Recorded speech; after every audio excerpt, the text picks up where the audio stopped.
it's the proudest day, and the proudest time, and the seat of a rally car, because that day, and that hour, and those minutes, I got the bit between my teeth. You know, I really stood up and was counted and said, this is not getting away. I remember when we pulled on our helmets and Donald says to me, what are we doing? I said, we're going for gold, Barrett. That's all was said. I can still picture that run. That was just the best run ever.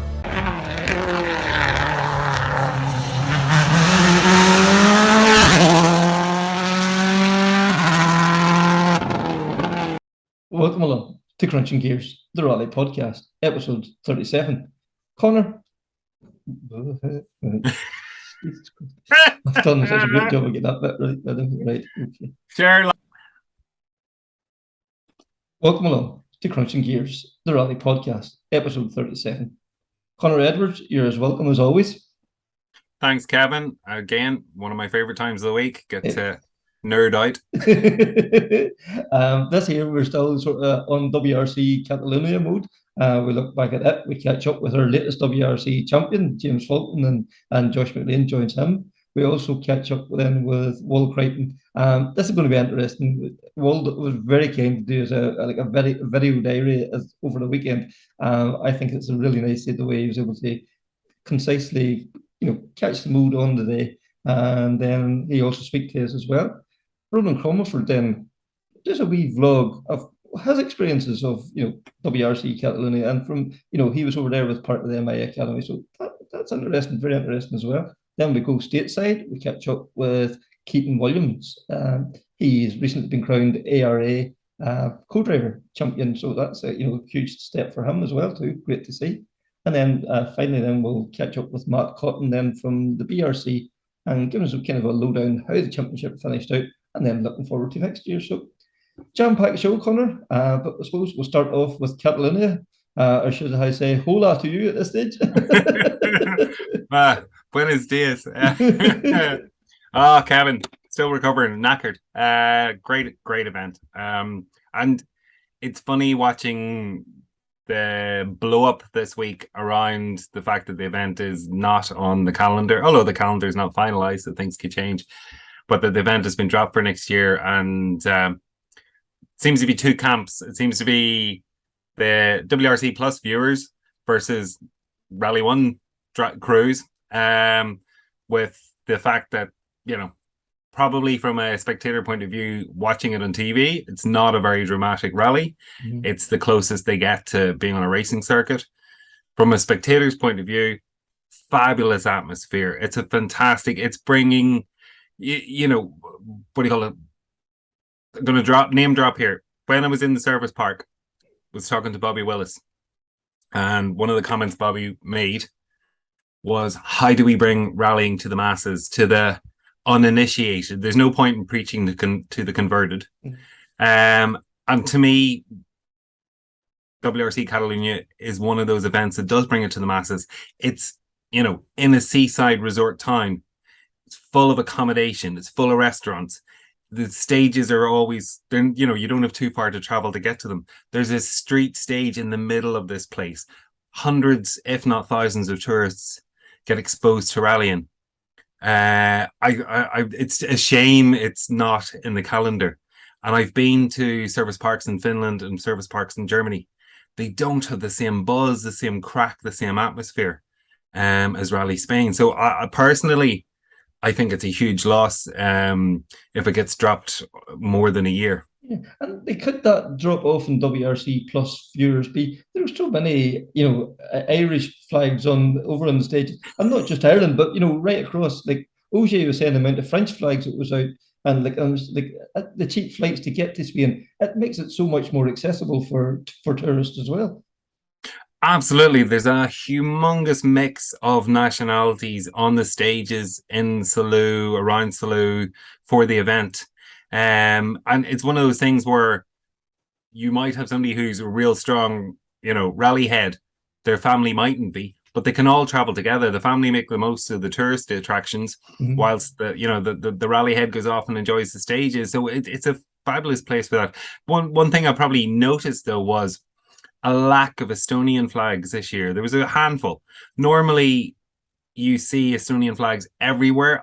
Tanak has a massive following, but it was noticeably absent in Spain this year, funnily enough. Yeah, yeah, and like that leads on then to, the like we probably knew it was coming, but like so dramatically on Sunday evening, the rally wasn't right finished. The news broke that Oit was leaving Hyundai. It says it was strangely worded, mutually consent.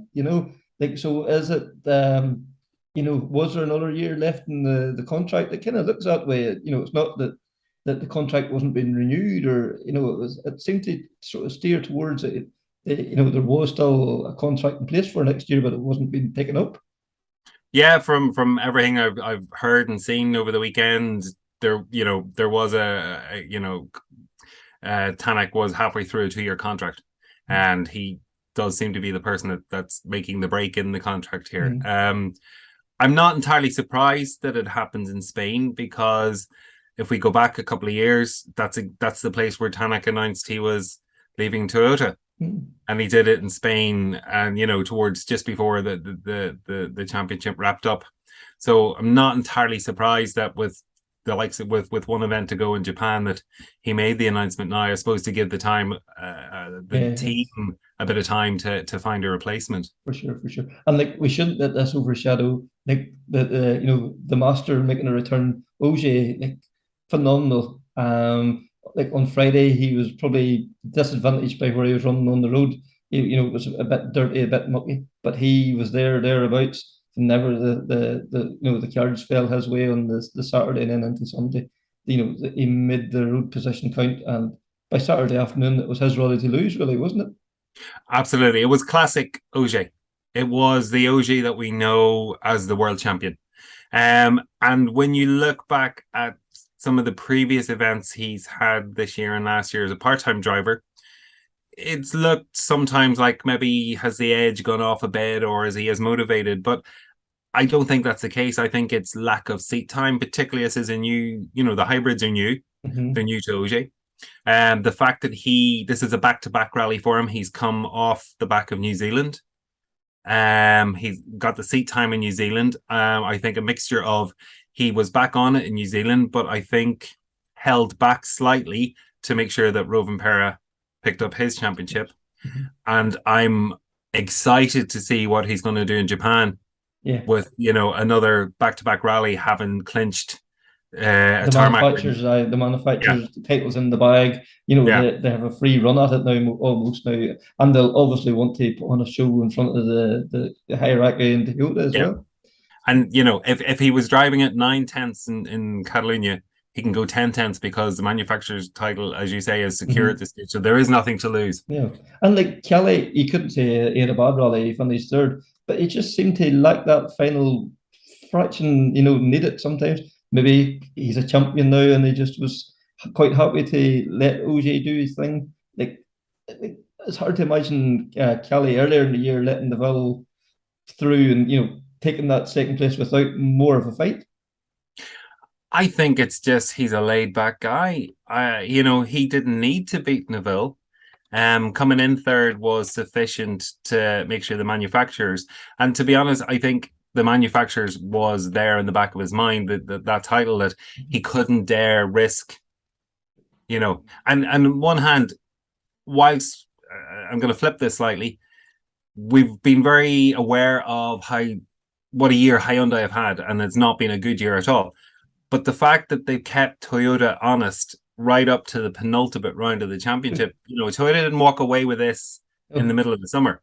Right, they've actually, Hyundai have held them to practically the end of the championship before they could clinch it.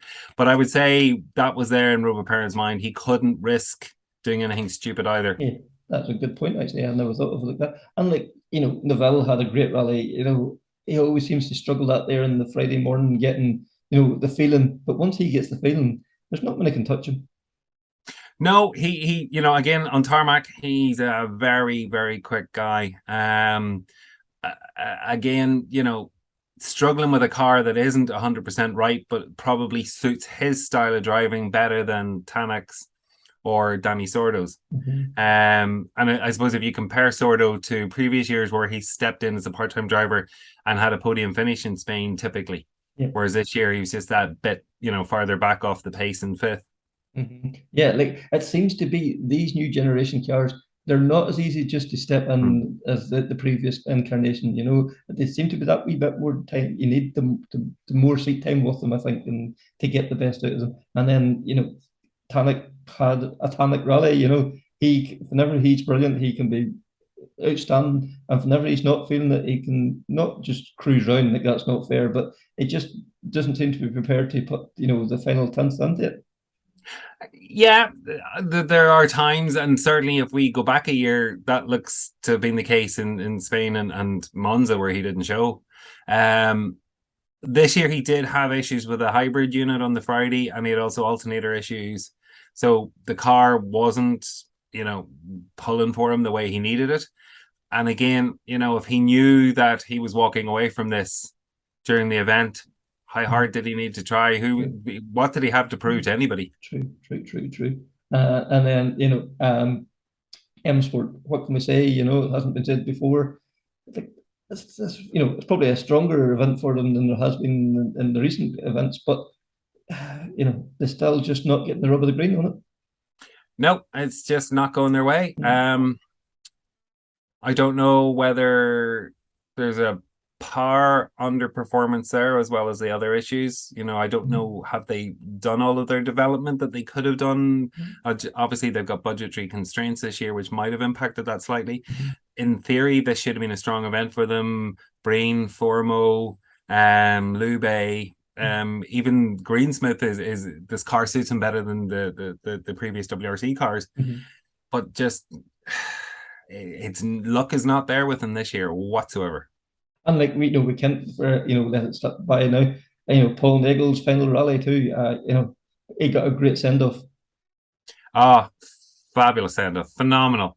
Like genuinely, the support for Paul was incredible and palpable. You could feel it, on the stages, listening to the commentary of the spectators and the media guys nearby, and just the reception he got at the finish ramp was incredible. Yeah, it shows the respect that the man's held in, and that's always great to see. Yeah, and yeah, the likes of Julian Gracia came to the event as well. People came to say goodbye to him. That wouldn't ordinarily have been there. For sure. And then we had our own WRC2 junior co-driver, like an other world champion. Like, this is phenomenal. I know these guys weren't directly involved with the MI Academy, but they benefited from the program being in place. James Fulton, what can we say? Him and Josh drove the rally they needed to drive. Absolutely. Listen, James has put the work in, as you say, like not directly involved with MI Academy as such, but he's put incredible work in over the years, getting experience here in the States, in the Middle East, and doing testing work with Craig as well. So, this hasn't just come out of thin air. Like, the guys worked hard for it. And again, a testament to the quality and the standards that we have here in Ireland. That is for sure. And you caught up with them earlier, so we'll hear what they have to say for themselves. Yeah, it was a good event. Obviously a tricky one with the amount of cuts and stuff like this here with the gravel and the road on a racetrack like nature. So yeah, it made things interesting with setup and pushing along from the start of the weekend. But yeah, we had one goal to come away from the weekend, and obviously it was to get James the title, and yeah, secure ourselves a position to be in to get a drive next year again. And James, with regard to that title, you're trying to focus on WRC Spain, doing your job, working with Josh, also with the junior co-driver championship title in mind, and then the whole furore going in the background about the fact that you're going to be joining Craig Breen from Rally Japan. How did you stay focused? How did you put all the distractions, to one side?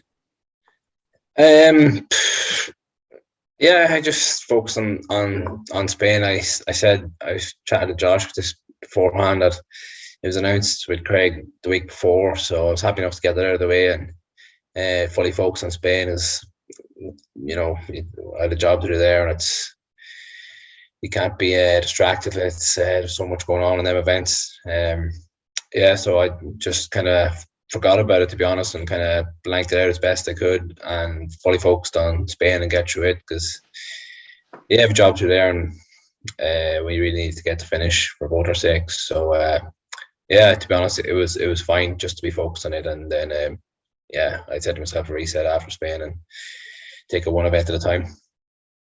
And you were both there last year in Spain, and then obviously this year a couple of new stages, a couple of changes to the running of the stages on Friday as well, running in reverse, bigger cuts as you mentioned, Josh, and then obviously a little bit of changeable weather, you know, adding to that with a bit more muck as well as the gravel being pulled out in the roads. Like, what was the pre-event preparation like, and then did that properly prepare you then for the more mixed conditions this year?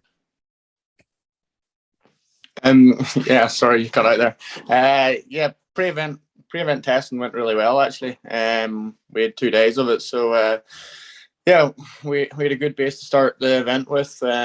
We felt we done good work in that there. So getting into the rally, it was mixed conditions with the rain on Friday morning, and we could say we were maybe on the wrong tire for the first loop, but we had to do what we had to do and get around it. So there was a lot of new things in terms of tire packages that we took on board that weekend and tried. So it made things interesting with the weather. But on Friday afternoon we had a small problem with the car, so I'm not sure if you're in the service at night time, you maybe couldn't see us that much, but we got through it, and there was many positives to take away, but a lot dependent on this one for the next step. And James, any sort of dramas along the way? Was it a fairly clean run, or was there a bit of excitement? It was a steady run. You know, the objective from the World Goal was to get to the finish no matter what. So it was steady, and there was, you know, it's sometimes not that enjoyable when you're just trying to get through and you're not actually pushing. There was a lot more left in us, let's say, but yes, this is part of the game. Sometimes you have to do that. So we done what we were asked, what we got through. But there was a few dramas, we had a few technical issues with the car, which took a bit of managing from both ourselves and the team throughout the weekend. So it was everyone done what we had to do to get through, and it was. Sometimes you were a bit nervous if going to make it or not, but thankfully it all worked out. And Motorsport Ireland were there in force, particularly with some of the juniors and the academy guys and girls. Did you get an opportunity to work with some of them? Because I know they were there shadowing and trying to learn what was going on and doing recce practice, etc. Or were you just too focused on your own event and too busy to help out the MI guys or support the MI guys?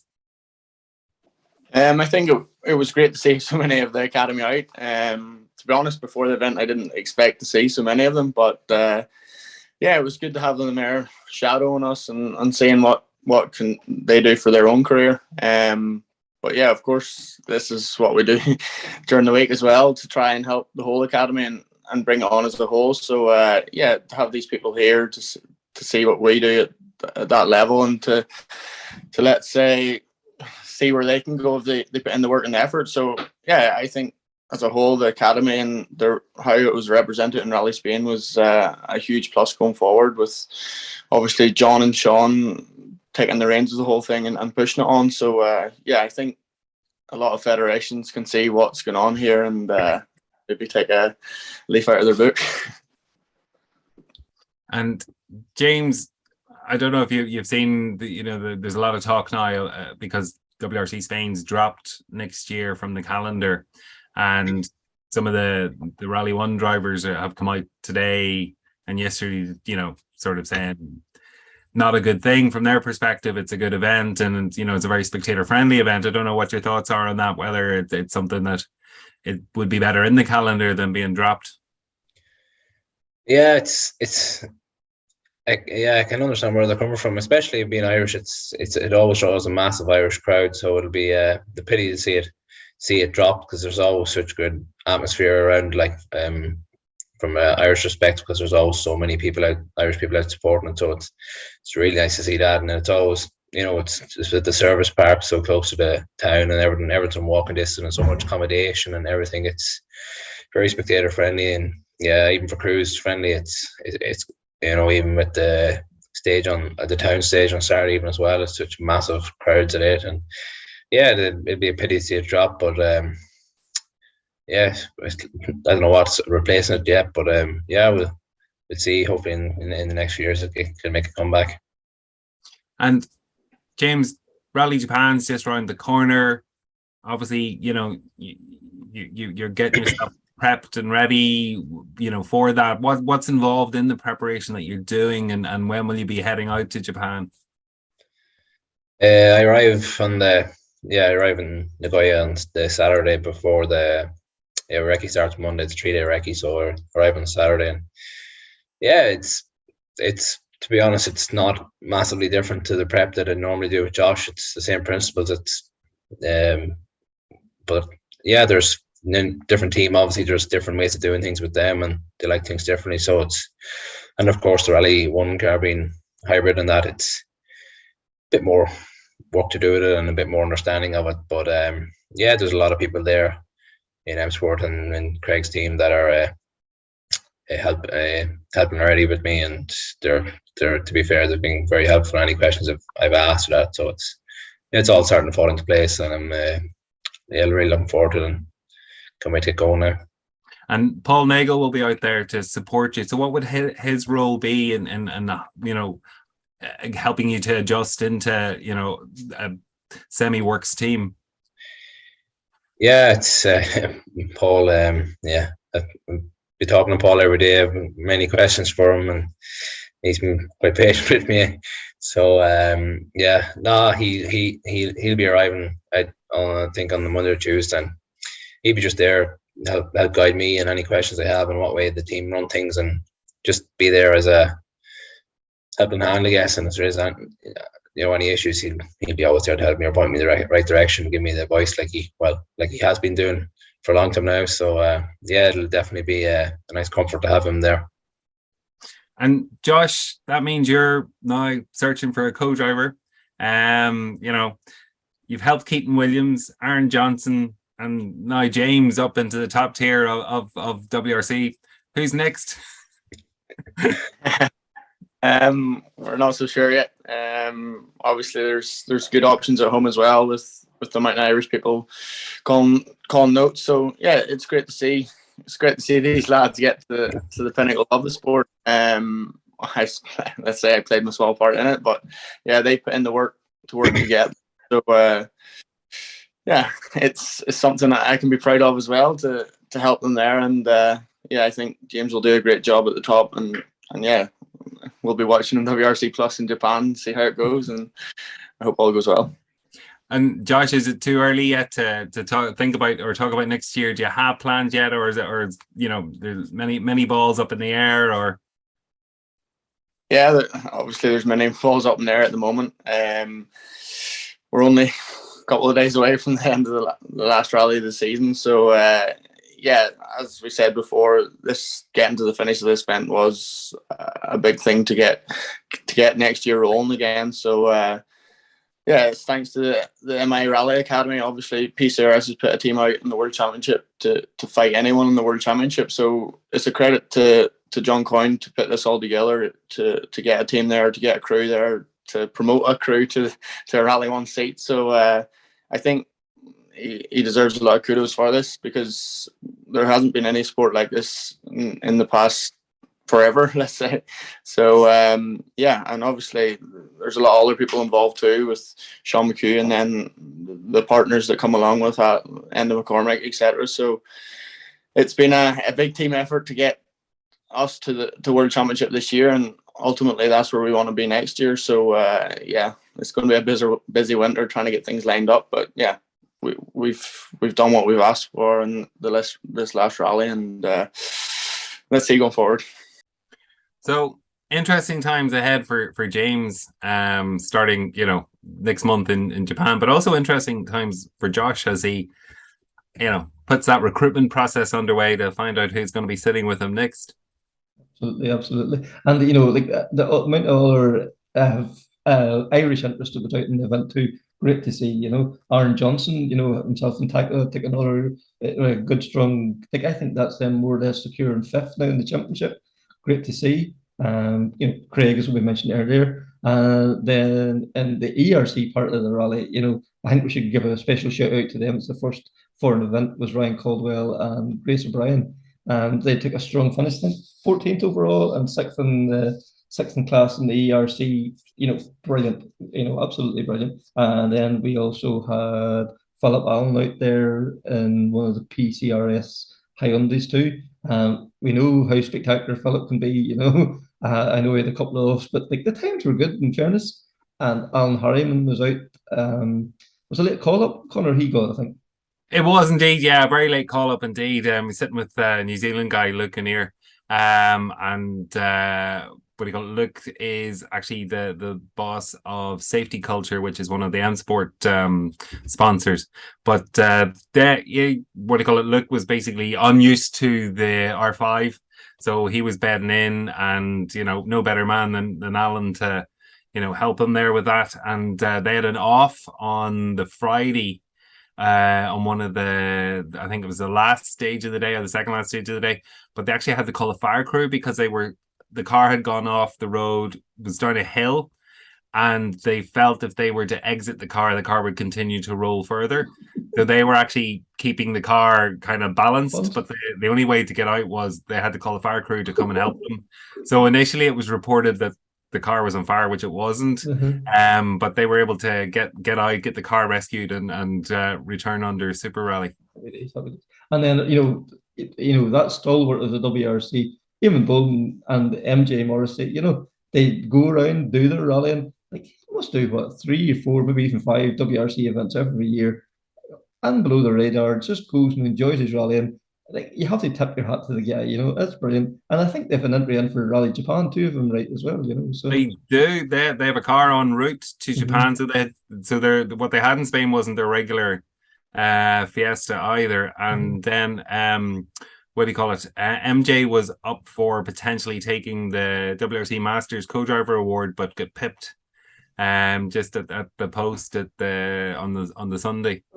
We could have 3 world champions in this year. Yep. But the guy that impressed us the most was Will Creighton. Like Will was, as I said at the start of the thing, very kindly done us a video diary, just his thoughts at the end of each day. We'll hear from that first, and then you know for them to come away with then the overall non-registered crew, I think was in Rally 2. You know, great achievement for the first time out. Absolutely, yeah. They were the first non-priority crew home, and yeah, it was an incredible achievement and genuinely, you know, very clean, very neat, very tidy. Really good drive from Will and Liam. So I think you'll enjoy this wee video diary. It's just Will's thoughts, and then we'll hear Connor caught up with Will himself and get a few more thoughts. Yeah. Hi everybody, it's Thursday here at Rally Spain. We're just walking back to the apartment after the ceremony will start this evening. So far we've had a test on Sunday and Monday to get a few kilometres in the car before shakedown this morning, which was really nice, and really glad to get that opportunity that we can learn what the car's like and just get a bit of a feel for it before going into this morning. So the recce is done and the stages are quite similar, most of them, to last year, which I've done, so that's nice. We started with fresh notes just to try and make them as good as possible, really looking forward to it. The stages are going to be really tricky with probably a lot of gravel pulled out from the cars in front, especially if we're running a little down the order, but it should be good. Hopefully the rally will be dry. We did shakedown this morning, and we get 4 extra tires for taking part, so we went in the hard tire and the road was quite wet, so it was a little tricky, but the objective was just to get the 4 tires, which we can make use of now throughout the weekend. But as I say, it's going to be a tricky event. Nice stages, very fast. Really looking forward to it, and really happy to be here and compete for the first time in the Rally 2 car, which so far I'm already really enjoying it. So hopefully I can keep everybody updated throughout the weekend, and you'll see what it's like to do a WRC event. So we're at the final regroup, just waiting to go into the last service. Today's been really good, a lot of fun. Yeah, we've got quite comfortable with the car in the last loop and really enjoying driving it. This morning was really tricky with a lot of dirt in the road, and yeah, it was wet this morning, so unfortunately we picked up a puncture, which we had to stop and change, lost quite a lot of time, but after that it's been really positive. The times have been good, and we've learnt the car with each stage, so yeah, it's been great, and as I say, we've definitely enjoyed it. So yeah, get into service now, probably not change too much. Looking forward to tomorrow. It's stages that I've done from last year, so yeah, it should be good, and hopefully we can have the same as today, just learn the car each stage, and yeah, continue to enjoy it. We're just about to go into the final service on Saturday, so yeah, it's been a really good day, another fun day driving the car. This morning we got caught out on hards on a wet road, so yeah, it was yeah, another experience, but all in all it's been positive. A couple of stages were cancelled, and then really fun to finish the day off down in Salou on the street stage, which was yeah, really slippy, but yeah, there were so many fans and saw lots of flags out in the stages today, so yeah, it's definitely going well, and as I say, a lot of fun. So yeah, tomorrow is really technical stages, a lot of driving still to go, so hopefully we can work on what we've been putting together the last couple of days and try and finish the rally on a high. We're about to go into the midday service on Sunday. It's been a good morning. The first stage was okay, I just couldn't get into much of a rhythm. I don't know whether I hadn't woken up or there was quite a lot of gravel on the road. It all didn't click, but the time was okay, and then the second stage was really nice, doing it round the roundabout, and from there the rest of the stage was really twisty, a lot of long corners that tightened, so the notes worked really well, and we had a really fun run through it. So yeah, just trying to work on things throughout the weekend and how to drive these cars and try and keep improving our pace, but so far we're happy. We'll get new tyres now in service, check everything over with the team, and yeah, go out and try and do the last loop and enjoy the last two stages that we have in the car. So we're into the final service on Sunday. Yeah, we had a really good last loop. The first stage was much better than it was this morning. It got a nice rhythm into it, so yeah, that was good. And then finished on the Rio de Cagna, the power stage. Tyres went off a little bit, but yeah, it was a lot of fun, and yeah, more doing that trying the roundabout. So yeah, we're going to enjoy our last drive down to Salou in the Hyundai, and yeah, it's been a really good week. So I have to say a big thanks to PCRS, British Championship, and all the guys, Motorsport Ireland Academy. You know, I wouldn't be here if it wasn't for this, and I'm really glad that we got to make use of the prize here in Spain. It's a rally that I really liked last year, and yeah, it's been another really enjoyable week, and yeah, so thanks to everybody.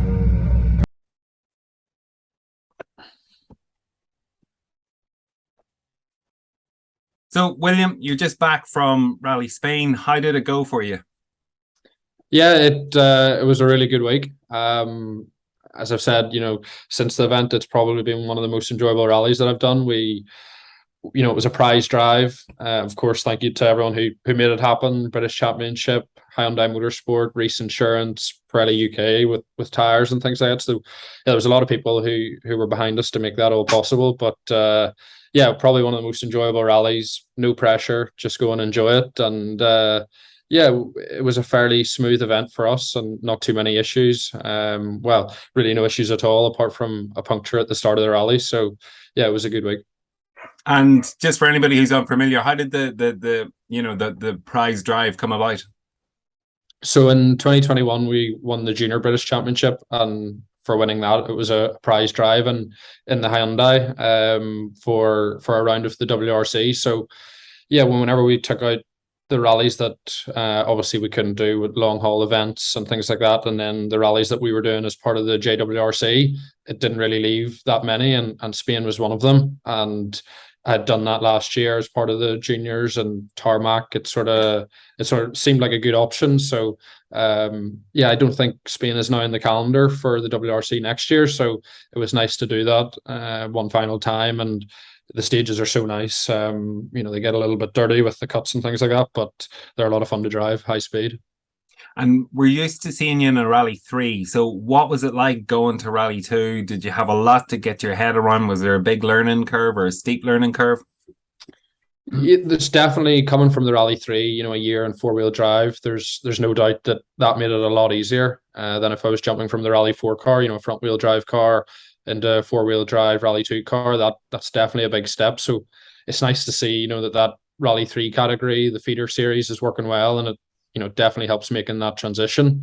But, you know, still, having said that, you know, not having done a lot in the Rally 2 car, whenever we get into the Hyundai on the test at the start of the week, it was a bit of a shock. And, you know, the power and how aggressive the cars are, it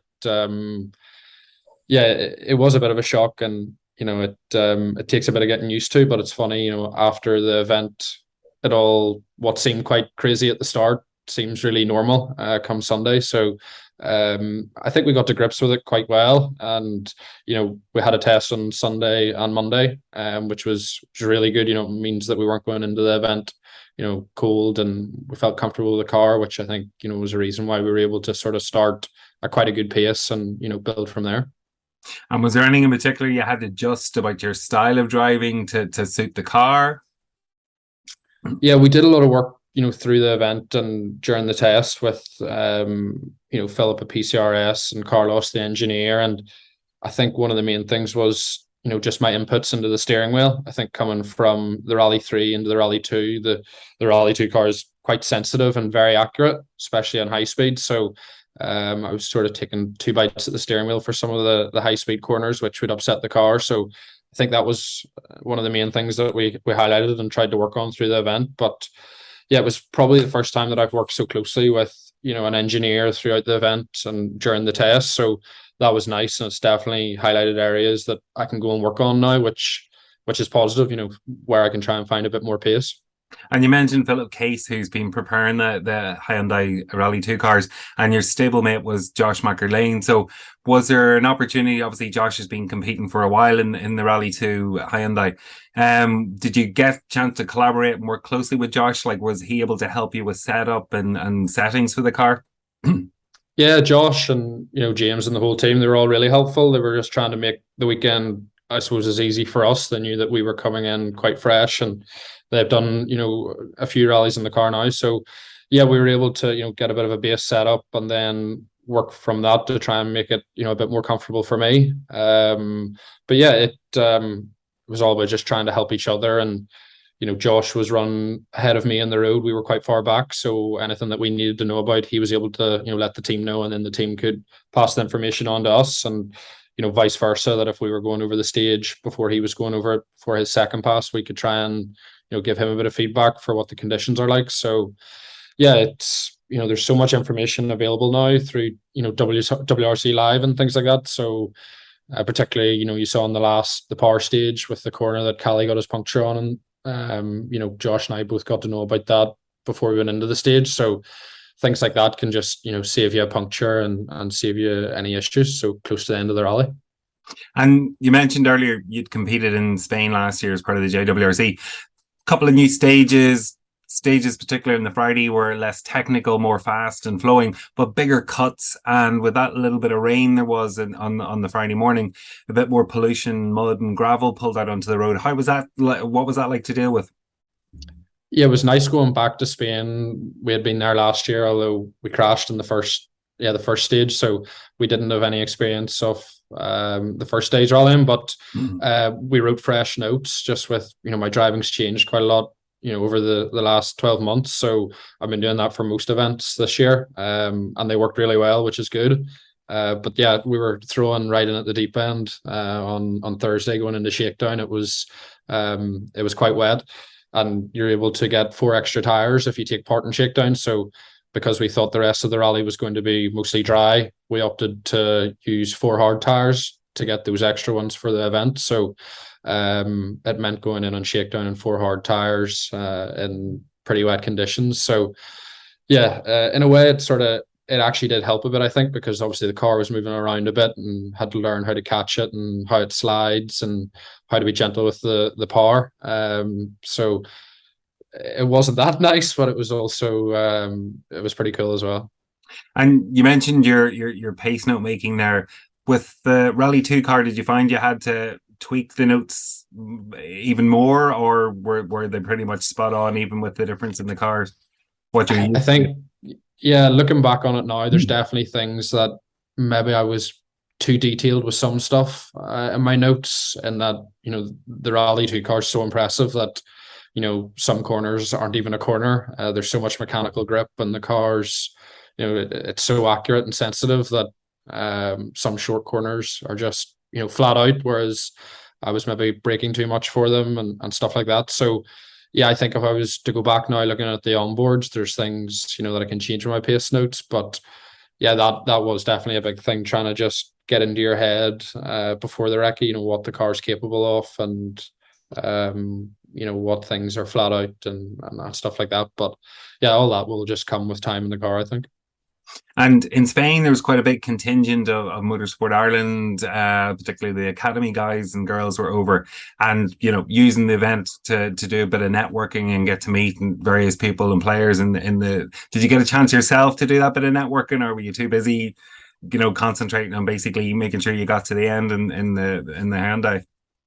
Yeah, there was so many people over there, you know, spectators as well, which was great to see. But yeah, and Grace and Ryan were in the ERC as well. So yeah, there was a lot of people there, and the academy tried to bring in some guys, you know, that might be looking at the academy in the next couple of years. So it's nice to get them in and get them embedded in what the WRC events are like. But yeah, it's hard to get the time for all this during the services because you don't have so much time, and obviously, you know, your priority is the car and trying to look at the data and try and come up with a plan for the next loop. But it's great that all those guys are getting the opportunity to come out and see what it's all about. And you mentioned there about looking at the data and working with an engineer throughout the event. Did you find that very useful? Was it did you learn a lot from that as well? Yeah, there's definitely things that I would never have thought of doing, or things that, you know, I didn't realize I had to do to improve, you know, my driving without looking at the data. So, you know, it's nice that you can come in during service, you can point out something, and then, you know, you have another loop of stages to go back out, try it, and then you come back in at the end of the day and you see, well, did it work or not, or were you able to make that improvement? So yeah, I think this weekend was more about trying to, you know, make sure my driving was doing things right before we would jump in and try and start changing things in the car. And is it too early now to start thinking of next year? Will it be very hard to go back to Rally 3? Are you considering JWRC, you know, kind of what's on the table, or have you not even got to that point yet? Well, I suppose before Spain was happening, that was going to be the work for those few months, and then whenever Spain was on the cards, that all got put in the back burner. So yeah, that's going to be the next thing to look at now, because it'll not be long to the start of the season.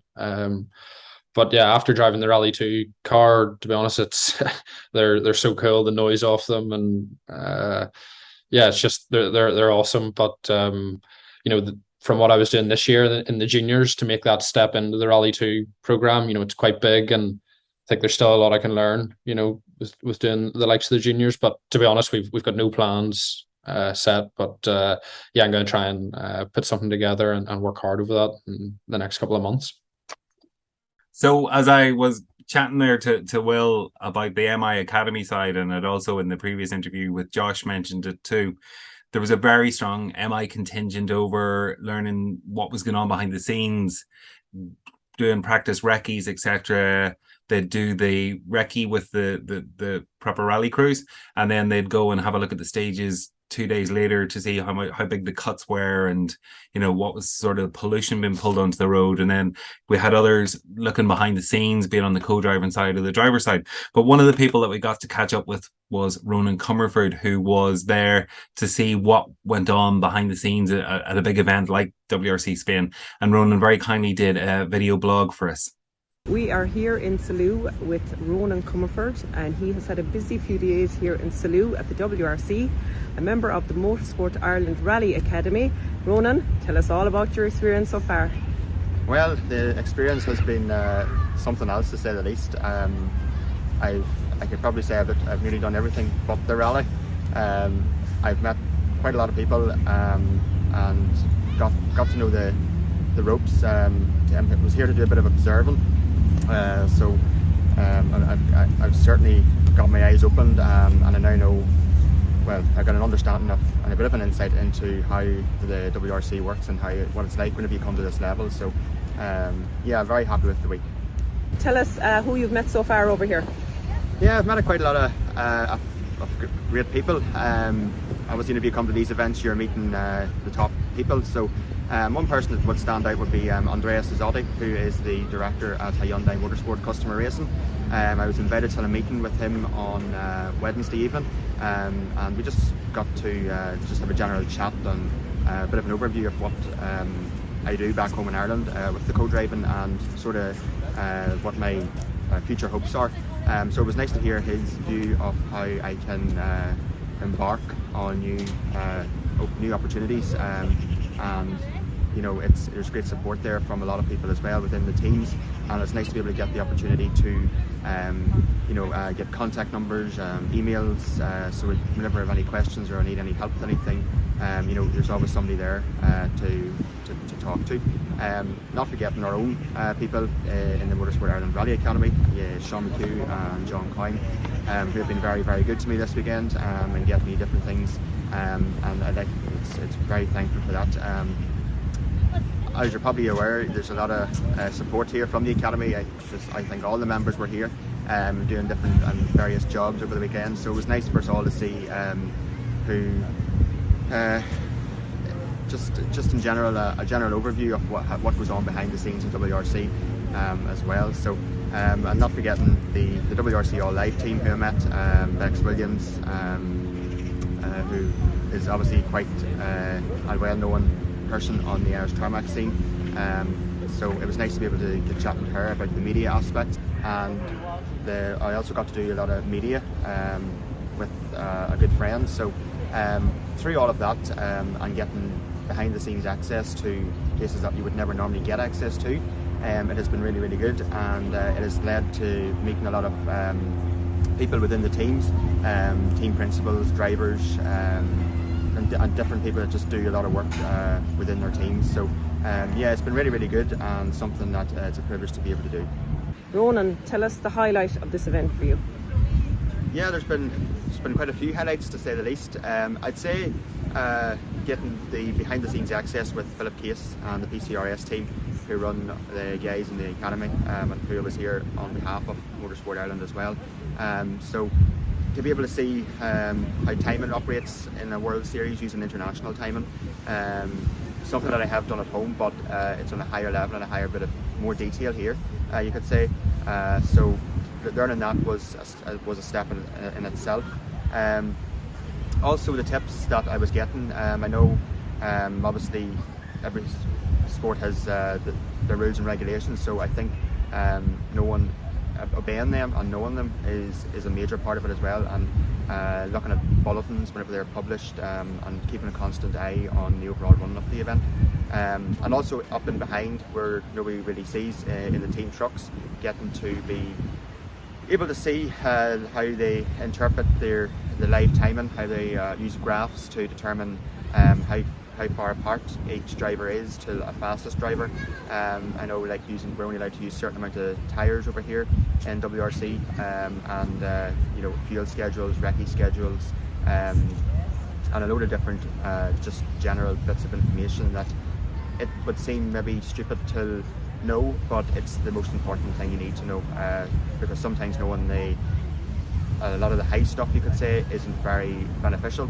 It's the stuff that you would think, but you don't need to know. This is stuff that you do need to know. So listen, it has been really, really beneficial. As I keep saying, there's been a huge amount learned, something that I'm going to have to digest and actually maybe sit down and write about, and talk to myself about it and different members of the team. But listen, it's been really, really good, and something that I'm very privileged to be able to do. And obviously, as I say, to be able to observe and get it, under my belt, and the experience in itself, everything after that will just slot into place. So yeah, very thankful to the team at the Motorsport Ireland Rally Academy for everything that they've done this weekend. It's been really incredible, and thank them very much for that. Thanks very much to Ronan for taking the time to do that vlog. I think that's a young guy with a bright future ahead of him, no doubt about it. And the American Rally Championship there wrapped up a couple of weeks ago, and Keaton Williams won the championship, sat alongside Brandon Semenuk. Like what a year that has been. You know, from you Ken Block and Travis Pastrana, you know, and then some of our own guys from Ireland here too out there competing. And like the level has definitely ratcheted up. But I thought it was nice to catch up with Keaton Williams and get, you know, his idea, you know, views on it. So without further ado, I started off by asking Keaton, you know, what was it like standing on the podium with Ken Block and Travis Pastrana back in 2021 when they were still with Josh McErlean? Yeah, definitely. You know, it's air race kind of just in its own little world almost out in America. So you know, Josh and I weren't quite sure how close we'd be to the Subarus. We knew they were fast, but we didn't realize how fast they would be. So the stages, as any rally in America, is super fast, super long straights. But there was one stage called Wildcat, which is actually quite a famous stage. And it's more like the Welsh Forest, it's tight, twisty, technical. So we made a good set of notes through there, and we were confident we had the car to do it. And then when the time came, we actually won the stage. So we were just like, you know, over the moon. We beat Ken, we beat Travis. Brandon unfortunately went off over a bridge, which is the same place where Barry crashed this year. So yeah, and then at the end of the rally, we finished third, and it was just like, you know, hanging out with Ken and Travis, and we were just a bit surreal almost. But it definitely promoted Josh's profile as a driver, which is kind of in that early stage of his career, which is, you know, is a big bonus for him. So yeah, it was pretty cool. And those guys are, you know, they're super chill. They have a conversation with him. They talk about rallying, and yeah, it was a nice environment to be around, but not one we expected. No, and like, you know, we do forget they are rally heads at the end of it all. You know, they love the smell of petrol the same as the rest of us. Yeah, 100%. Like Travis is obviously been our teammate this year, and he's been a great guy. He's super competitive. Wants, you know, Subaru to be at the top step, and he's just an all-round nice guy. Like, even though he's a big personality, what you see in front of the camera is him in real life. So yeah, it was a good experience. Excellent. And did that in some small way lead to getting the call for 2022 to partner Brandon Semenuk? Yeah, so I actually got spoken to Brandon because I used to sit with G. Atherton, another mountain biker, another Rebel athlete, back in 2016. So I did a British Rally Championship with him. So I just went up to Brandon. I was like, you know, how's things? And I know a few local mountain bikers, which he's done media pieces with. So we just got chatting, just, you know, off the back kind of thing. And yeah, so I made a bit of a contact there, and later did I know that we were going to be doing a full season this year. So it was quite a big turnaround. But. Excellent. And like we probably don't realize how big a household name he is. Like, he's a Red Bull athlete. You know, he's one of Canadian's top sportsmen. This is like, I don't know, maybe like a Roy Keane or somebody going rallying. Yeah, exactly. And like in the mountain bike world, he still is the best in the world at what he does. So he does like slope style kind of riding. And for all the mountain bikers, you mentioned Brandon Semenuk, it's like mentioning Colin McRae or something like that to a rally fan. You know, it was that kind of profile he's got around him. But in terms of America, obviously you got the Ken Blocks and Travis Pastrana, huge personalities. Brandon's always like quite the quiet one and the more chilled out one. So you can kind of get overshadowed by that a little bit in the rallying, but he's still pretty handy behind the wheel. Yeah, for sure. And like, how, was it a phone call, or how did you get the news that you were sitting with him in 2022? Yeah, so after I did my stuff at Toyota, so I did like 6 tests and Ypres, and then I went to Acropolis, and after a few things I had to come home basically because I had a bit of a family matter which was kind of priority. So for 6 months, I didn't know when I was going to get back riding again. I'm not sure if it was going to be this year or the year after. It was just waiting, you know. And I see he had someone on a test. So he took another co-driver on a test. And I thought, okay, it might be worth a message. So I just emailed him, got his email, and fired away. And he come back, and then within 2 weeks, I was over in America doing a test. And then he was happy enough, and I was happy, and we arranged to do the rest of the season. So it feels like a long time ago, but it's only 12 months. So it's been a long year. Yeah, and like the first rally, it was almost the dream start, the snowdrift. You know, you're leading it going into the final stage, but then, you know, bang, something in the gearbox broke then. Yeah, so originally Travis Pastrana was meant to do the event because snowdrift's kind of a bit like an anomaly to the championship. Like, a lot of people don't show up because it is just snow and ice, and you're not allowed to run studded tires. So obviously the speed's quite low. As a lot of risk of going off and whatnot. So Travis actually got injured on a base jump and fractured his pelvis and his hip, and he was in the right state. So Subaru rang up Brandon's like, well, the car's ready if you want to do it. And at the time, Ken wasn't doing it, so it would have been a good place to get some championship points. Yeah, and then going into the second to last stage, we were first overall by about 8 minutes. Just pulled a gear and that was it, game over. So it wasn't the end of the world. Like, it still made it kind of a level playing field for the rest of the championship, but it would have made it a lot easier, a lot less stressful going into the last few rounds. Put it that way. But like, what a year! 4 1s later, you're crowned champions. Like, I would say, did it even exceed your own expectations for the year? Yeah, definitely. Like, when we heard Ken was coming in a wild car, you know, you can't get much better. Okay, it's not a full spec wild car in terms of the full kind of the package, and obviously he's got some ARA kind of limitations, but it's still got the kind of the structure and the interns of a wide rally car, you know. And you look at it off the start line, it still looks and sounds like a wide rally car. But you know, we're going up against a car who's had millions of pounds worth for research and development compared to the Subaru, who's been doing bits and bobs and don't quite have the budget to be putting, you know, the money into the research and stuff. So we knew we were going to be on the back foot. And of course, Brandon's only won one rally the previous year, and Travis was still kind of on pace. So we just wanted to do our own thing and, you know, just see how far we can get. And then after the first few rounds, when obviously Ken hit the deer and we were on the pace, it started to become more of a reality, you know. But it was still always that thing in the back of our minds that Ken's going to be quicker, just down to the car. You know, there was a few stages where we couldn't have gone much quicker. He could have took a handful of seconds, and then Ken would turn around and take 10, 13 seconds of us. So we had to be smart with it, you know. We had to kind of be there or thereabouts, put enough pressure on Ken to make him go into a mistake, or just to, you know, put enough on him just to make him not fully confident and comfortable kind of thing. Mm-hmm. So, yeah, it was David versus Goliath the whole year, but yeah, it's nice to be got the win. Yeah, and that speaks volumes for the team that Subaru has built, that they are able to take on and beat, you know, a world car as such. You know, you know, I know, yes, that the Subaru America team is big, but like, as you talked about, the millions that's been poured into Hyundai to make it the car it was, to get a car capable of matching it, you know, and beating it then at times, that's phenomenal. Yeah, definitely. You know, and obviously Subaru's got such a big dominance in America, but they've never been one for being on the back foot in terms of having a slower car. So it was a new kind of approach this year for everyone in the team. It's not like we're just jumping in and it's just the fastest man wins and everything's on a plain level field. Like, we were up against it.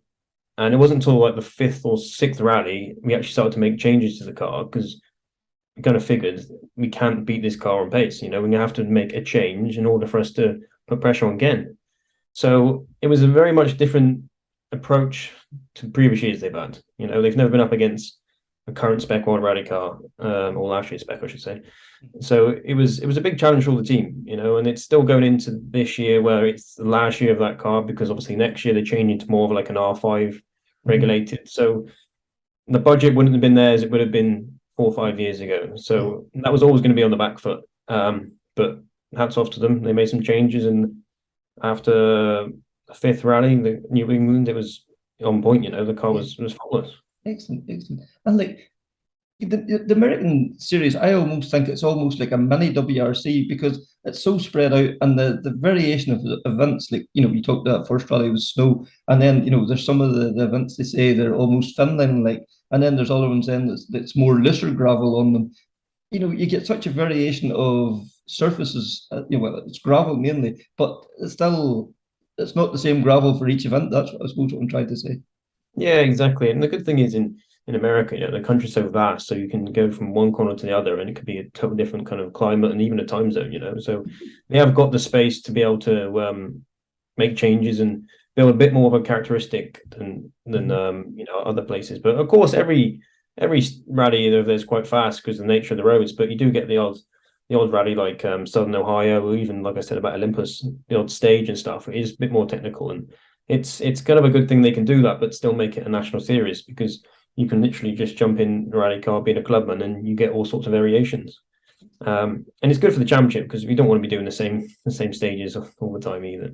And like, to be involved in the championship, like I kind of said earlier on about with Ken Block and Travis Pastrana, again, not just in rallying terms, in sporting terms, they are massive names. Like the razzmatazz they bring to an event, like it must be nice to be mixing along with them guys there, just chilling out with them or whatever between stages.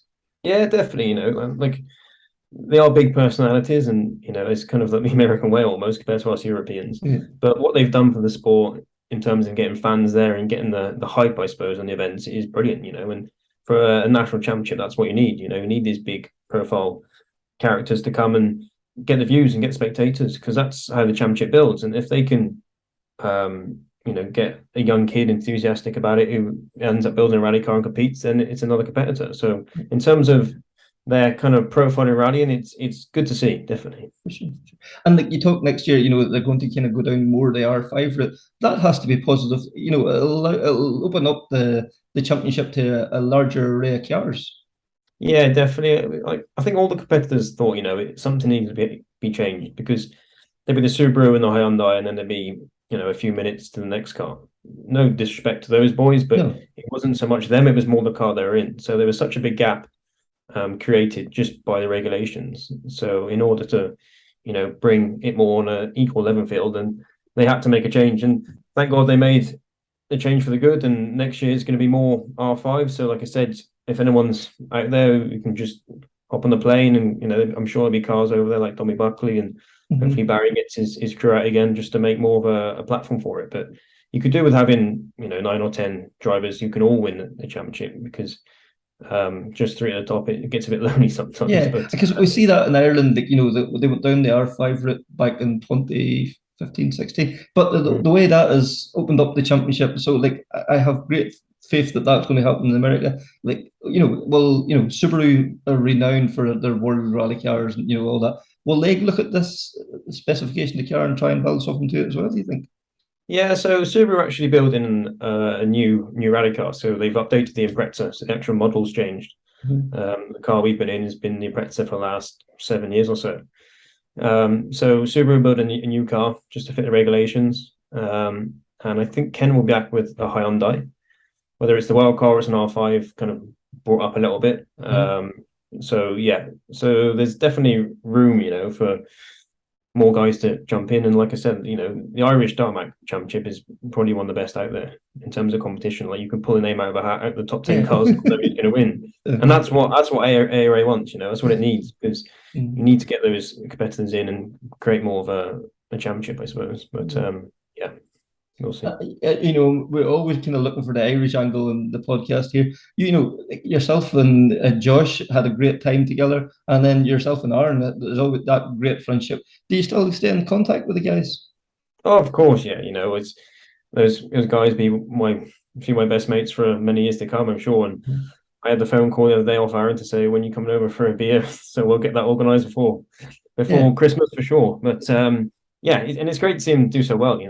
Obviously, Josh is taken off with the Motorsport Irish Academy, which is great to be a part of. The platform they've got and the structure for young drivers is really starting to shine now. And obviously, Will Creighton out in Spain, and there's other bits going on. So it's good to see that that's still going ahead, and it's still as strong and getting stronger than ever. So it's very positive to see. Excellent.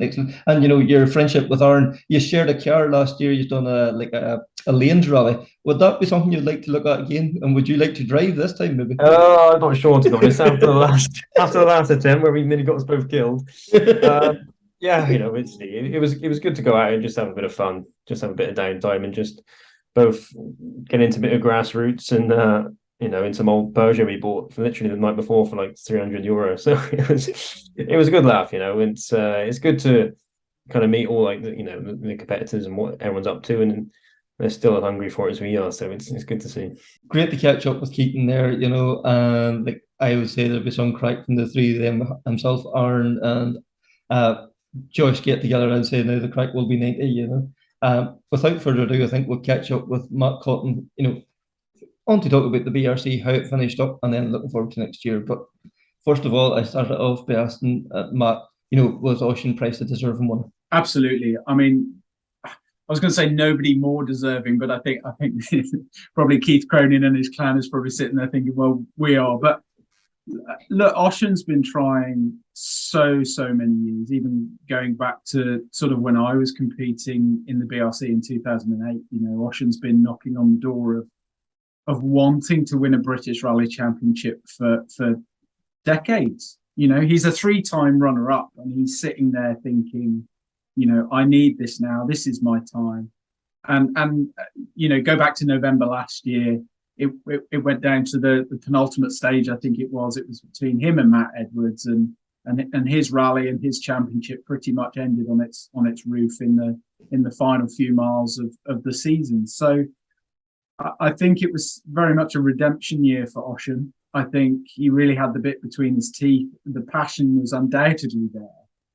And for Keith to come back to try and win his fifth, it was really, for want of a better term, I guess, the perfect storm. You know, you had Keith really revved up for that fifth title. He was really passionate about it.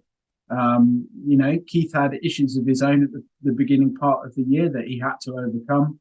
And then when Oshan's exclusion on the Jim Clark put him back points wise, that was a really difficult time for him. So for him to come back and just fight tooth and nail with the likes of Keith, who is as fast as ever, he really is, you know, absolutely great. He was very much deserving of that fight. Yeah, and that Keith has that never say die attitude. He never give up. Like, you know, even in the last round there, like many another driver would, you know, well, I had the wrong tire choice in this morning. You know, there's no comeback from this. He put the head down. He kept at it.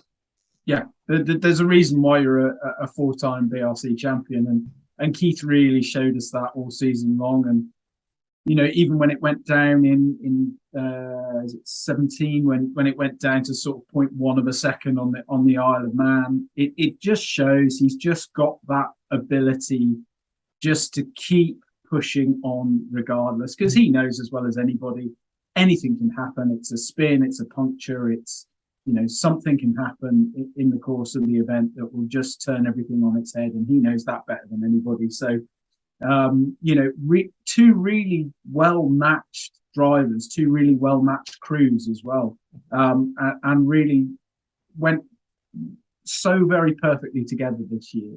You can say all you like about lack of numbers, and you know that's another thing, but to be at the top of the game like those two boys were and go hammer and tong at it was great to watch. Yeah, and those two in particular, you could take them to any championship in the world championship, ERC, wherever, and they will be the pace setters. You know, there's no doubt in my mind that they're quick anywhere. Yeah, and actually they've both proved that. I guess we kind of forget in a way that both of those drivers have been at the WRC level. Oshan competed in what was called the Drive DMAC Championship and won that. That was back, you know, I guess the precursor to the Junior WRC. And of course, Keith went out there in the Citroen days and did it in the DS3 and was as competitive as you like. And you know, both of those guys have what it takes to go on and do that kind of stuff, as Matt Edwards would have, you know, if he had the budget to. The pace in the BRC is something else, and it gives such a good grounding to go on to European and WRC events. It's we don't often shout about it often enough, but very much the BRC's pace is still very worthy European wide, I guess. Yeah, for sure. And then, you know, like this weekend coming up, the Cambrian Rally, it could have been like a bit of a damp squib, you know, with the championship decided and the two main protagonists decided not to come to the event. But it's turned out anything but it. Like we have Oliver Solberg making his BRC debut, and then the likes of, you know, like James Williams and Gary Pearson and Rory Bell. You know, those three guys want to show how well they've, you know, stepped up the pace this year as well. Yeah, absolutely. I mean, I think when I was writing the pre-event press release, I think somebody actually, I stole the term off a friend of mine, and he said that, you know, it's almost like the next generation of the BRC guys are allowed to just step up, and that's not doing them a disservice. That's not saying that they're slower than Oshan and Keith, because actually they're not. They're pretty much there or thereabouts. But it just allows them to maybe flourish a bit. And of course, having Oliver come in and Jason Mitchell coming along, Patrick coming along, you know, his pace on gravel is pretty epic. Irish gravel champion, you know, Irish forestry champion. You're not going to do that by being slow. And for everybody to come together and have a bit of a mix, it's almost like a reset button has been pressed, I guess, for the last round. It's like nobody really knows what's going to happen anymore. We could have gone back and thought, okay, well, it will be Ocean against Keith, and maybe the other guys will maybe be in the mix if they're lucky. But now it's like, actually, I don't know what's going to happen. I don't know who's going to come out on top. Are the guys going to be pushing Oliver? Is Oliver going to be surprised by the pace of Rory and James and Patrick and Jason? It's exciting, really exciting. It's going to be probably arguably one of the most exciting ones of the season, because it is almost like that unknown. It's almost like the first round of the championship again. Yeah, and that unknown definitely adds spice to rally. And like as you say, of the two guys that have been there, you've been thinking, right, yeah, who's going to get the third place in the podium almost, you know? So this unknown is, I think it'll really spice the thing up a wee bit. And then we can't forget Eamon Kelly making the step up from, you know, the junior category into the full fat, you know, R5 polo this weekend.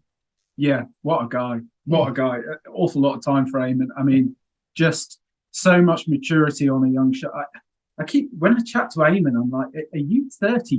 Because he's just brilliant. He really, really is. He's got the right attitude. He approaches it well, along with Connor in the co-driver's seat as well. It's such a great team.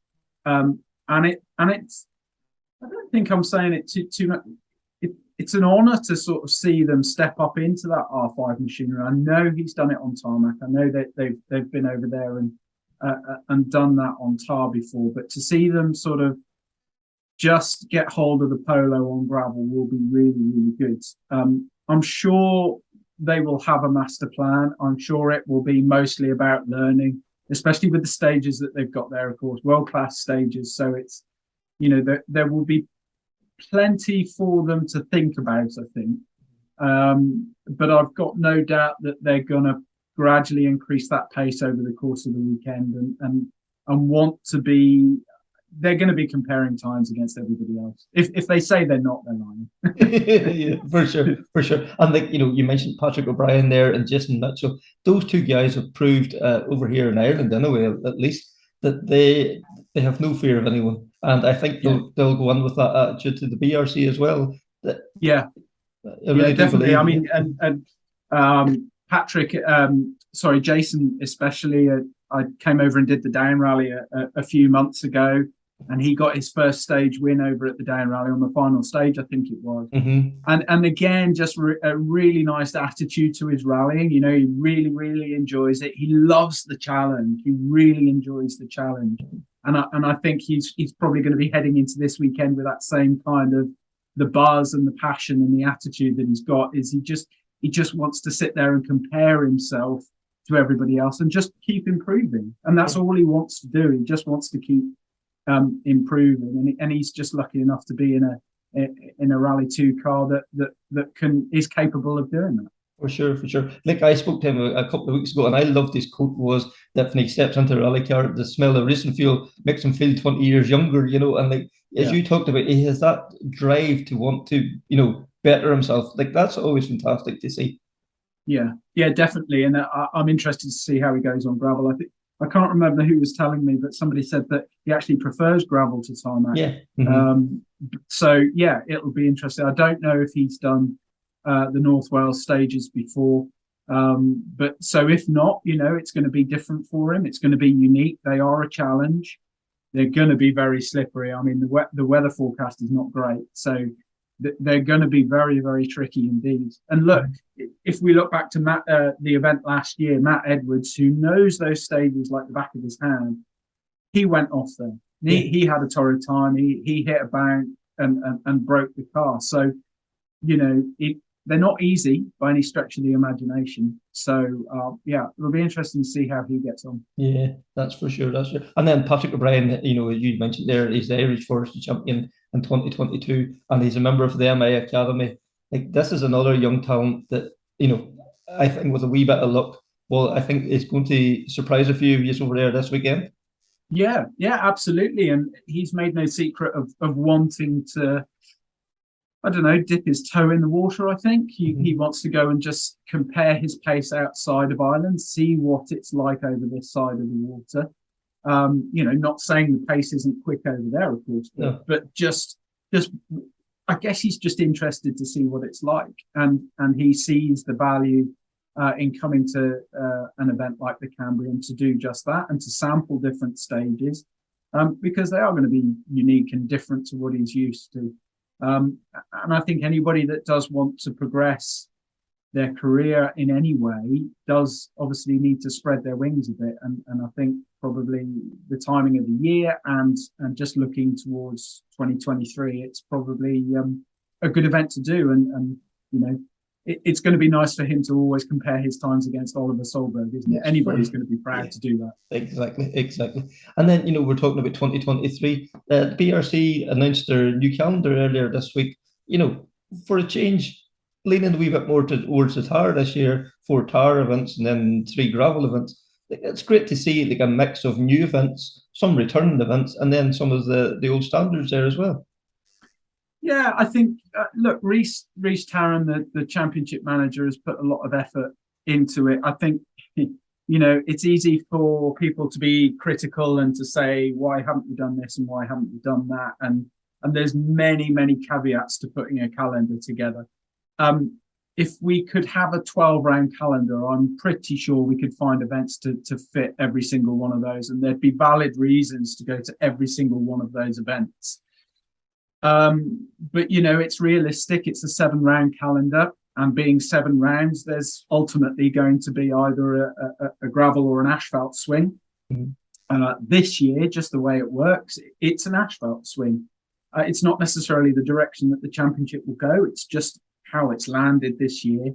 And he made a point of working hard so that if somebody wanted to do the BRC, it will be just 2 setup changes throughout the year. So those asphalt events are all in one block. So everybody can keep the car in the same setup if they choose to, if you know, if that's the way they want to do it.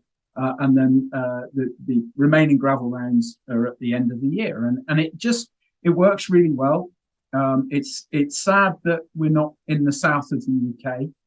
But there has been a real desire from the competitors, from our competitors, and from the feedback that we've got, to have a lot longer, tougher, harder, say better events, but events that are sort of slightly higher in stature, I guess. And because of that, not every other event will fit into that remit. So it's been a case of trying to tick as many boxes as possible. And I guess that's how the calendar's come about. Yeah, and like you talk, you know, like you could, as you say, you could easily have 12 events. That's a nice position to be in. That you could have, you know, that events are fighting almost to be part of the calendar. It's a nice position to be in as coordinator then of the championship, to be able to say, right, well, this year we'll do this, and this, and then next year we'll mix it up a bit and we'll do this, and this. You know, rather than just revisiting the same events year in, year out. Well, absolutely. I think several weeks ago there's probably a lot of commentary about, you know, the BRC needs to change. It needs to change radically. It needs to have a mix up. It needs to do that.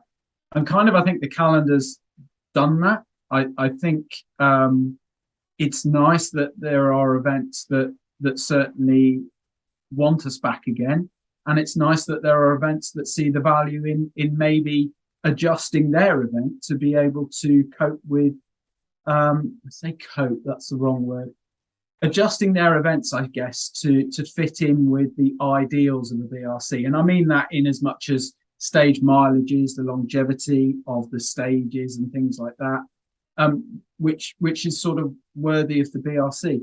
But Rhys did not want to go down, certainly on gravel, did not want to go down the 45-mile route again, because he wanted to differentiate between the very popular BTRDA Rally Championship that's around. You know, he wanted to make sure that the BRC was different from that. They offered an additional challenge, if the guys are going to come over and wreck you, they might as well make it worthwhile, basically. Yeah. And I think he's succeeded with doing that. And yeah, some new events. Malcolm Wilson, legendary forests. I can't remember the last time the British Championship was in the Cumbrian forests. And of course the return of Eep. I mean, such a special event, really special. Like we look at the impact that made in the WRC. You know, all the crews loved it there. You know, so to be a round of the BRC is like you know, to return to the BRC, like that's a massive step back. You know, a step backwards to go forwards. I think maybe that's what I'm trying to say.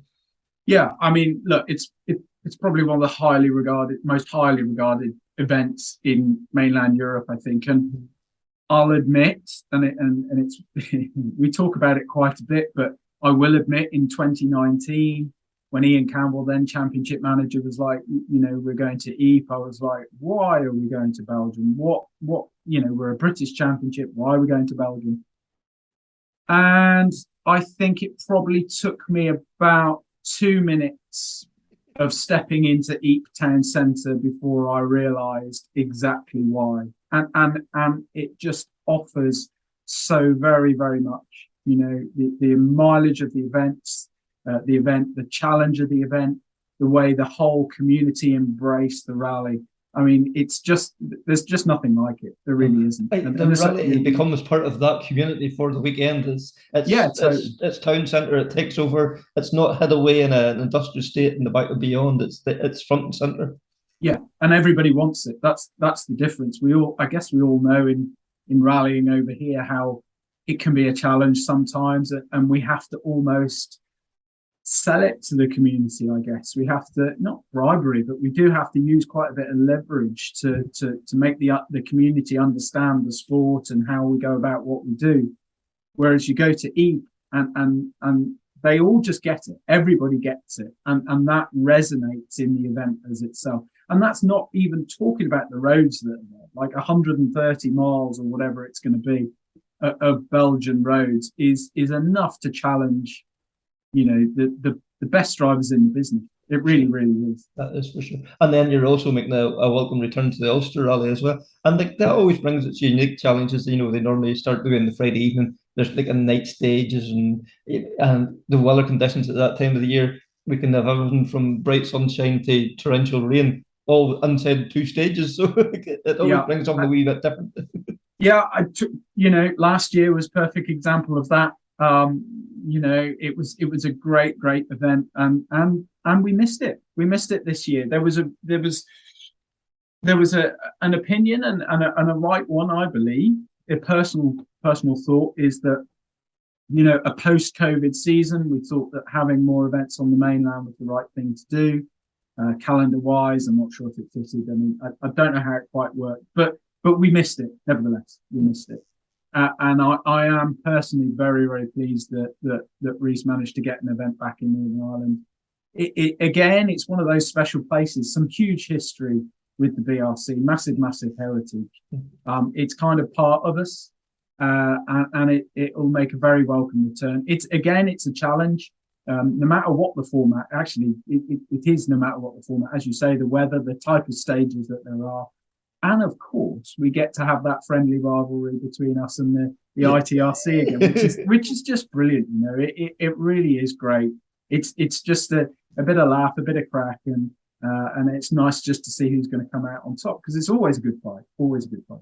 So thanks again there to Matt there. Lovely to hear from him as always. So Cambrian's going to be interesting, Connor. You know, Oliver Solberg coming with his WRC experience, probably a bit of a target on his back, and no doubt the other guys will be wanting to see how close or if they can beat him.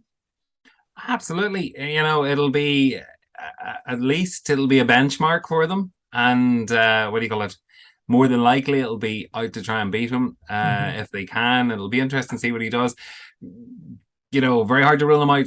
Whilst he didn't have the best of years in the WRC, if we look at what he did at the age of 17 over in the American Championship, to get into the big Subarus and start clocking up wins was pretty incredible, to be honest. Yeah, for sure. And, you know, and the ERC and the Polo as well, too. And interesting to see, it's Melvin Evans, one of the Melvin's cars that they're using the weekend, too. So we always know how good a car they turn out as well. So that's going to be very interesting. And then, the likes of, Jason Mitchell, Patrick O'Brien, Eamon Kelly. I think Patrick O'Brien, is going to be a real dark horse for this rally, too. So I think that's going to be, I think, watch this space, so hopefully. I think so. Like, Patrick is definitely on form, and I will certainly be watching times and split times against Solberg just to see, where Patrick's at, because I don't think he'll be too far away. That's for sure. That is for sure. And then Johnny Mulholland in the juniors as well. He's still fighting for the second and third places up for grab there between himself and Johan Lloyd as well too. So that best of luck to Johnny. And Eamon Kelly making the step from, he's done it on tar before, but this is his first time in gravel and the polo as well. So I think, Eamon is a wee star of the future, no doubt about it. It'll be interesting to see how he gets on at the weekend as well. Yeah, be very curious now to see how Eamon compares and expecting some good stage times from him. He's well suited to that polo, and just once he settles in on the gravel, I think it'll be decent result for him. For sure. And then Jason Mitchell and Paddy McCrudden's over there as well too. And Jason, he's I love chatting to Jason. He's just such a feel good character as well. You always come away from chatting to Jason in a positive frame of mind. We know his plan. There's no doubt he'll go hard and he'll be out to prove a point too. So wishing everybody the best of luck, but especially our own guys at the weekend. And a wee bit closer to home, then we have Banna Beach on Sunday. Then, what a lineup of cars! Sam's obviously number one on back in the start again. So it'll be interesting to see how. Probably won't have the legs of the class 14 guys, but Sam still will go hard. Absolutely, he's not one to shy away from a fight in the battle. But as you say, class 14, you start bringing in Ryan Loughran, Gary Kiernan, Daniel Cronin there as well in the Evo, and Richard Moffat there in Starlet. Again, all hard challengers. That's for sure. And I think Ed O'Callaghan and the Darien, I think that could be a very interesting proposition there. We know how hard Ed goes in the Mark II, so I don't think he'll be too far away now, to be honest with you. So. Not be too far away, but a bit of an adjustment there, as well. Those Darians are fairly light compared to the Escorts. So. And then a man making the move back to a Mark II from his World Cars and R5s, Declan Boyle. That's where Declan cut his teeth. It was in the class 14 Mark IIs. I would say now, in fairness, the pace probably has moved on a bit since the last time he done one, but he was no slouch back in the day either. No, definitely was not. And again, I would say give him a couple of stages to get warmed up, and it'll be interesting to see what times he's setting. That's for sure. That is for sure. So I think that's will wrap up that's all. Once again, can you please like, share, comment, rate, all those things, as I say, over the last few weeks. You've been doing it in your droves. Really appreciate it. And until the next time, take care, speak soon, and bye.